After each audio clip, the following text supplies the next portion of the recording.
बिस्मिल्लाहिर्रहमानिर्रहीम। Mohammad Samiullah Khan, advocate, president, research forum of law and justice. आज का मेरा मौजू नेशनल अकाउंटेबिलिटी ब्यूरो ऑर्डिनेंस, जिसे नैब भी कहते हैं, उसमें हुकूमत पाकिस्तान ने अक्टूबर 2021 में 2 ऑर्डिनेंस के ज़रिए तरामीम की हैं। मैं चाहता हूं कि मैं आपको उन तरामीम के मुतालिक आगाह करूं, क्योंकि ये तरामीम बहुत ज़्यादा अहम हैं और स्पेशली चेयरमैन नैब के मुतालिक हैं। जमहूरी ममालिक में जहाँ पर जमहूरियत होती है, पार्लियामेंट होती है, असम्बलीज़ होती हैं, वहाँ पर ऑर्डिनेंसेस को किसी अच्छी निगाह से नहीं देखा जाता। ऑर्डिनेंस उस वक्त जारी किया जाता है जब असम्बली का सेशन ना हो और कोई ऐसी एमरजेंसी वाली सूरत हाल हो जिसमें हुकूमत मजबूर हो जाए कि उसने ऑर्डिनेंस जारी करना है, या कोई हंगामी हालात हों, असम्बली का इजलास ना हो सकता हो, फिर हुकूमत मजबूरन वो ऑर्डिनेंसेस जारी कर सकती हैं। लेकिन अगर असम्बली का इजलास हो रहा हो या मुमकिन हो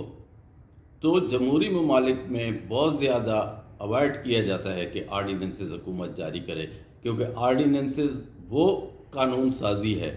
जिसमें अवामी नुमाइंदों की राय नहीं शामिल होती, बल्कि हुकूमत अपनी ही मर्ज़ी से जो कानून नाफिज कर दे उस ऑर्डिनेंसेस के ज़रिए नाफिज कर दे। नेशनल अकाउंटेबिलिटी ब्यूरो ऑर्डिनेंस नैब, इसकी सेक्शन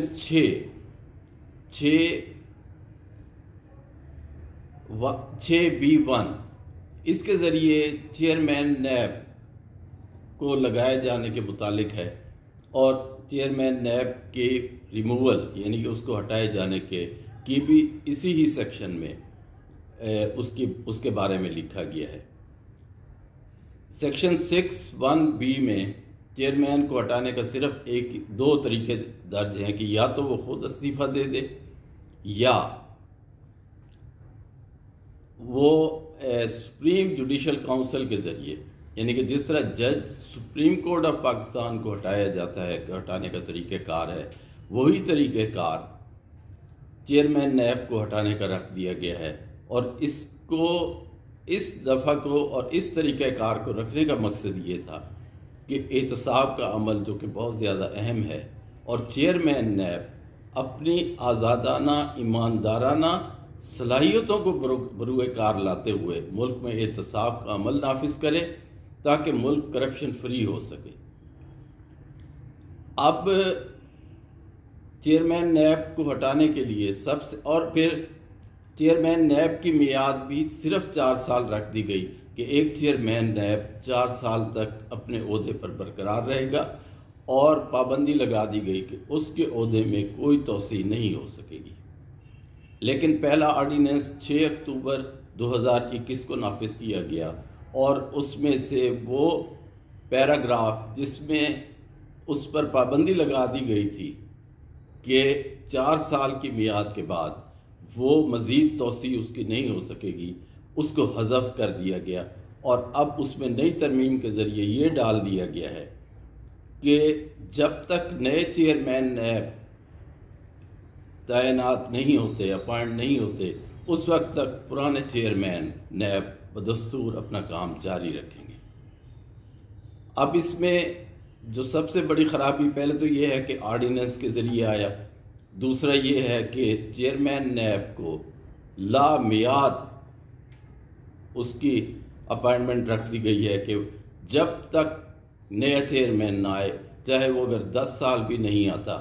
तो मौजूदा चेयरमैन उस ओहदे पर काम करते रहेंगे। दूसरी चीज़, जो अब दूसरा ऑर्डिनेंस 31 अक्टूबर 2021 को आया है, और मेरे नज़दीक एहतसाब के अमल के लिए वो एक आइंदा आने वाली नस्लों के लिए, आइंदा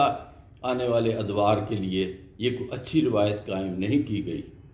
कि चेयरमैन नैब, जिसको हटाने के लिए